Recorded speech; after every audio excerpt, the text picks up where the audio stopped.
Egypt, our wondrous land, is shaped by the mighty Nile, bringing life to the desert. For thousands of years, its waters have carved a path through endless sands, transforming barren earth into a ribbon of green.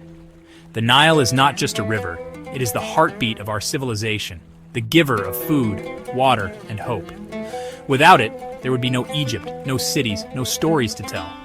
At night, the stars above spark our curiosity. How did all this begin? The endless sky, scattered with shimmering lights, invites us to wonder about our origins. Did the world always exist, or was there a time before time itself? These questions have echoed through the ages, whispered by the wind across the dunes. Our ancestors told stories of the world's first moments. Around flickering fires, beneath the vast sky, they shared tales passed down from generation to generation. These stories were more than entertainment. They were a way to understand the mysteries of existence, to explain the unexplainable. Before sand, sun, or sky, there was only none, a vast, dark, endless ocean. Imagine a world with no land, no light, no sound, only the eternal, restless waters stretching in every direction, with no beginning and no end. None was chaos and possibility, a formless void where nothing lived or moved. It was a place of swirling darkness, where the seeds of creation lay hidden, waiting for the right moment to awaken. Imagine a world without light or sound. This was none, stretching beyond sight or thought. There was no up or down, no past or future, only the silent, infinite expanse. It was a realm untouched by time, where nothing yet had form or purpose. All gods, humans, animals, and plants were hidden within none, not yet formed, just potential. Every possibility, every dream, every story that would ever be told, slumbered in the depths, waiting for the first breath of creation. The power of creation lay dormant in these silent waters. It was a power beyond imagining, silent and patient, holding within it the promise of everything that would one day exist. It was a time of stillness, waiting for the first spark of life. The world held its breath, poised on the edge of becoming, as if listening for a distant call that would awaken it from slumber. Our stories say this was the time before the beginning, a profound emptiness. It was a silence so deep it seemed eternal, a pause before the first note of a song, the hush before the dawn. Yet from this nothingness, everything we know would soon appear. The first light would break the darkness, and the world would begin to take shape, guided by forces both mysterious and divine. The ancient Egyptians felt awe for this concept. From silence and darkness, the vibrant world would be born. They believed that creation was not just a single event, but a miracle that echoed through every sunrise, every new beginning. This was the ultimate mystery, the first great wonder. How could something so beautiful and complex arise from emptiness? The answer, our ancestors believed, lay in the power of the gods and the magic of creation itself. Out of none's depths, the story of creation would soon unfold. The waters would stir, and from their surface the first land would rise, bringing with it the promise of life and order. The world as we know it was about to awaken. The silence would be broken by the song of life, and the empty spaces would fill with color, sound, and movement. And so, the journey from chaos to order began. From the endless waters of noon, the world would emerge, shaped by the hands of gods, nurtured by the Nile, and filled with the dreams of all who would one day call Egypt home. In the silent, endless waters of Nun, where time itself seemed to sleep, something subtle began to stir. A thought. A spark of consciousness flickering in the infinite darkness. The waters, vast and formless, held within them the potential for all things, yet nothing had yet taken shape. It was here, in this boundless void, that the first whisper of existence echoed, a gentle ripple across the surface of eternity. This was the first stirring of life, the world dreaming itself awake from a deep and ancient slumber. The air was still, the land submerged, but within the heart of none, the possibility of creation shimmered like a distant promise. The universe, for the first time, began to imagine itself. From this awakening, the first god emerged, Atum, the self-created one, born from his own will and desire. Alone he rose from the waters, a solitary figure in the vast emptiness, carrying within him the seeds of all that would ever be. Atum willed himself into existence, alone in the vastness, with no companion or guide. He was both the creator and the created, the first being to break the silence of none. In his solitude, he became aware of his own power and purpose. He was the first light, the source of all creation, illuminating the darkness with his presence. His emergence was like the first breath after endless stillness, a beacon of hope in the void. Atum needed a place to stand, a foundation from which to shape the world. So, from the endless waters, the first land rose, a small hill called the Benben, emerging like an island of possibility. This mound was the first form, the first boundary between chaos and order. This primordial mound was the first solid thing, a symbol of creation and rebirth. It represented the moment when the world began to take shape, when the formless found form, and the eternal night was pierced by the promise of day. Atum stood upon it, bringing gentle light to the darkness, his presence transforming the void into a place of potential. The Benben became his throne, the center of the new world, and from this vantage he gazed upon the waters that had birthed him. The world was no longer completely dark. The first day had dawned, and with it, the promise of all days to come. The sky began to brighten, and the shadows retreated before the growing light. Atum's arrival marked the beginning of order from chaos. The swirling waters of Nun, once aimless and wild, now had a center, a place where life could begin to flourish, and where the laws of creation would be written.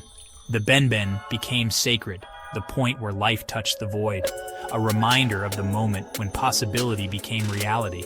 It was revered as the birthplace of the gods and the foundation of the world. With Atum's light, the darkness of Nun began to recede, and the boundaries of the world grew clearer. The waters, once endless, now circled the new land, protecting it and nourishing it. This was not yet the sun, but the light of the Creator, a gentle radiance that promised more to come. It was the first glimmer of hope, the first sign that life would soon blossom. The world's first hope and power had arrived, carried by Atum's will. The land, once hidden beneath the waters, now awaited the unfolding of creation's story. From this moment, creation would continue to unfold. The land would grow, life would emerge, and the world would become ever more complex and beautiful, shaped by the hands of the gods. The journey from nothingness to life had truly begun, and with each new dawn, the promise of creation would be renewed, echoing the first emergence from the waters of Nun. Atum, alone on the primordial mound, knew creation needed more. In a powerful act, he brought forth his children, Shu, god of air, and Tefnut, goddess of moisture. Shu was the air, the space between earth and sky, Tefnut the life-giving moisture. They were the first divine pair essential for building a world. For a time, Shu and Tefnut were lost in Nun's vastness. Atum sent his eye to find them, and when they returned, he wept tears of joy. From these tears, humanity was born. With air and moisture, the world was ready for the next stage of creation. The breath and wetness of life now filled the world. Shu and Tefnut's children, Geb, earth, and Nut, sky, were born into a forming world. Geb and Nut loved each other, locked in a tight embrace, leaving no space for life. Creation was confined, no room for sun, humans, or animals. Shu, the air, stepped between them, lifting Nut high above Geb. Nut became the heavens, her body arched over the earth, decorated with stars. Geb became the solid ground, father of plants and life. Shu's separation of earth and sky allowed the world to breathe and grow. Now earth lay below, sky above, and air filled the space between. This act shaped the world as we know it. In the heart of ancient Egypt, Ra, the mighty sun god, was revered as the source of all light and life. Every morning, as the first rays of sunlight crept over the horizon, Egyptians believed Ra was awakening, ready to begin his daily journey across the sky. His presence was not just a symbol of warmth, but a promise that life would continue to flourish along the banks of the Nile. Each morning, Ra was born anew, emerging from the darkness of night. His rise signaled the defeat of chaos and the arrival of hope, as he chased away the shadows and bathed the land in golden light. For the people of Egypt, this daily miracle was a reminder that every day brought new beginnings and opportunities. Ra's journey was not without peril. He sailed majestically across the sky in his solar boat, but each day he faced the monstrous serpent Apep, the embodiment of chaos and destruction. The battle between Ra and Apep was fierce, a cosmic struggle that threatened to plunge the world into darkness if Ra failed. Yet Ra was never alone. The other gods like Isis and Set joined him in his fight, lending their strength and wisdom. Together they ensured that Ra triumphed over Apep, allowing the sun to rise again and life to continue. Their teamwork was a powerful lesson in unity and resilience. This daily battle between order, represented by Ma'at, and chaos, embodied by Apep, taught the Egyptians that life required constant vigilance and balance. Maintaining harmony was not just the work of the gods, but a responsibility for all people. As the sun set, Ra's journey was far from over. He descended into the underworld, bringing light to the souls of the dead and ensuring their safe passage. This nightly voyage was as important as his daytime journey, for it symbolized hope even in the darkest times. The cycle of death and rebirth, played out every day, became a powerful symbol for the Egyptians. It reminded them that life is a continuous journey, full of challenges and renewal, and that every ending is followed by a new beginning. Through Ra's eternal journey, the ancient Egyptians learned that after every night, no matter how long or dark, the light would always return, bringing hope, life, and the promise of another day. The Nile is Egypt's lifeblood, flowing from south to north, a divine gift from the waters of Nun. Each year the Nile floods, leaving behind rich black silt perfect for crops. We honor the Nile as the god Hapi, bringer of fertility and abundance. Festivals and prayers thank Hapi for the life-giving flood. The Nile's rhythm shapes our agricultural year and connects Upper and Lower Egypt. It is our main highway for travel and trade, central to daily life and belief. The river is a constant reminder of the god's generosity. From Nun's waters, life continues to flow through Egypt. The gods filled the world with creatures, birds, fish, and animals of every kind. Each animal was part of the divine plan, sacred and symbolic. Falcons reminded us of Horus, cows of Hathor, crocodiles of Sobek. The scarab beetle, rolling its ball, symbolized Ra pushing the sun and became a sign of rebirth. Ibises were sacred to Thoth, cats to Bastet. Sacred animals were respected, sometimes even mummified and honored. They were not gods, but living symbols of the divine order, Ma'at. Animals showed us the many forms of life, all precious in the gods' eyes. Creation stories were more than tales. They explained the world and shaped our lives. The gods' actions were seen in sunrise, floods, and the stars. Temples honored the gods, and festivals followed the rhythm of their stories. Rituals and myths maintained Ma'at, the harmony of the universe. Celebrations marked the Nile's flood and the myths of Osiris, Isis, and Horus. These stories gave us purpose, teaching us to live in balance with nature and the divine. They offered comfort in hardship and joy in celebration. Even in darkness, the promise of rebirth endured, just like Ra's journey. For millennia, Egypt's creation stories have been passed down, linking us to our ancestors. They fill us with wonder, reminding us the world is sacred, not ordinary.